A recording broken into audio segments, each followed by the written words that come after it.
नमस्कार। महाशिवरात्रि ये सिर्फ एक त्योहार नहीं है। इसके पीछे शिव और शक्ति के दिव्य मिलन की एक बहुत ही गहरी कहानी है। तो चलिए आज इसी कहानी में उतरते हैं। तो एक सवाल से शुरू करते हैं। क्या एक बलिदान में इतनी शक्ति हो सकती है कि वो पूरे ब्रह्मांड का संतुलन ही बदल दे? और यही सवाल हमारी आज की पूरी कहानी के दिल में है, समझिए। तो इस कहानी की शुरुआत कहाँ से होती है? ये शुरू होती है भगवान शिव और सती के बीच की एक दिव्य प्रेम कथा से। मतलब ये जो सफर है ना, ये हमें सती और भगवान शिव के उस अलौकिक प्रेम से लेकर उनके मिलन तक ले जाता है। और ये सिर्फ कोई कहानी नहीं है, बल्कि ये घटनाओं की एक ऐसी लड़ी है जिसने पूरे ब्रह्मांड को बदल कर रख दिया। लेकिन जैसा कि हर महान कहानी में होता है, इस दिव्य प्रेम कथा में भी एक बहुत बड़ा एक नाटकीय मोड़ आता है। एक ऐसा मोड़ जो सब कुछ बदल देता है, सती का आत्मदाह। जरा सोचिए, एक बहुत ही भव्य यज्ञ का दृश्य है। सती के पिता राजा दक्ष ने यह आयोजन किया है, पर जानते हैं क्या? उन्होंने जानबूझकर अपने ही दामाद भगवान शिव को नहीं बुलाया। और जब सती वहां पहुंचती हैं, तो वो क्या देखती हैं कि उनके अपने पिता शिव का अपमान कर रहे हैं। अपने पति का यह तिरस्कार वो बिल्कुल सहन नहीं कर सकी। और फिर उसी यज्ञ की अग्नि में सती ने अपने प्राणों की आहुति दे दी। ये एक ऐसा पल था जिसने सचमुच ब्रह्मांड की दिशा ही बदल दी। लेकिन देखिए, सती का ये बलिदान सिर्फ एक दुखद अंत नहीं था।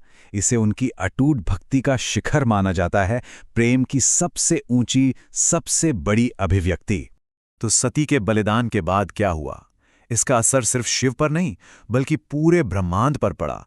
और इसकी शुरुआत हुई शिव के गहरे शोक से। अपनी प्रिय सती को खोने का दुख ये इतना गहरा था कि खुद ब्रह्मांड के संहारक भगवान शिव गहरे शोक और वैराग्य में चले गए, पूरी तरह से। मतलब शिव ने खुद को संसार से पूरी तरह से अलग कर लिया और वो गहन ध्यान में चले गए। अब सोचिए, जब चेतना खुद ही ध्यान में चली जाए तो सृष्टि का संतुलन कैसे बना रहेगा? ब्रह्मांड का जो बैलेंस था वो बुरी तरह से बिगड़ गया। लेकिन कहानी यहां खत्म नहीं होती। असल में यहीं से आशा और नियति का एक नया अध्याय शुरू होता है, पार्वती का पुनर्जन्म। लेकिन सवाल यह है कि सती का पुनर्जन्म हुआ ही क्यों?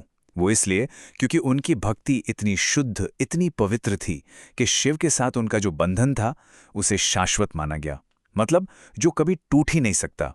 तो इस तरह से सती की उस शुद्ध भक्ति ने एक शाश्वत बंधन बनाया, और इसी अटूट बंधन ने उन्हें पार्वती के रूप में दोबारा जन्म लेने के लिए प्रेरित किया, ताकि वो शिव को फिर से पा सकें।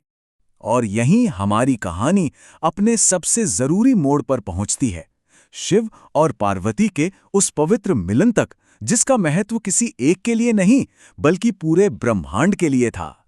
पार्वती की जो तपस्या थी, उनकी जो भक्ति थी, उसने शिव को उनके गहरे ध्यान से बाहर निकाला। और उनका ये मिलन ये सिर्फ दो आत्माओं का मिलन नहीं था। नहीं, इसने तो ब्रह्मांड में जो खोया हुआ संतुलन था उसे फिर से स्थापित कर दिया। और यही वो बात है जिससे हम सब जुड़ सकते हैं, है ना? महाशिवरात्रि का त्योहार असल में इसी दिव्य और पवित्र मिलन का उत्सव है। ये शिव और शक्ति के एक होने का प्रतीक है। पर रुकिए, इस मिलन का एक और भी गहरा, एक दार्शनिक मतलब है। चलिए अब अर्धनारीश्वर के रहस्य को समझते हैं, जो इस कहानी का, समझिए, मूल सार है। अर्धनारीश्वर ये नाम शिव और पार्वती के एक हो जाने का प्रतीक है। ये वो रूप है जो पुरुष और स्त्री ऊर्जा के संपूर्ण और शाश्वत संतुलन को दिखाता है, जहां दोनों एक दूसरे के बिना अधूरे हैं। इसे ऐसे समझिए, एक तरफ शिव की पुरुष ऊर्जा है, जो क्या है? चेतना है, स्थिरता है। और दूसरी तरफ शक्ति की स्त्री ऊर्जा है, यानी प्रकृति, गतिशीलता। जब ये दोनों मिलते हैं तभी शाश्वत संतुलन बनता है। तो ये सब हमें एक आखिरी सवाल पर लाकर छोड़ देता है।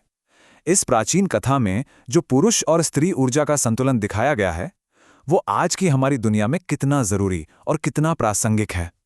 सोचने वाली बात है ना?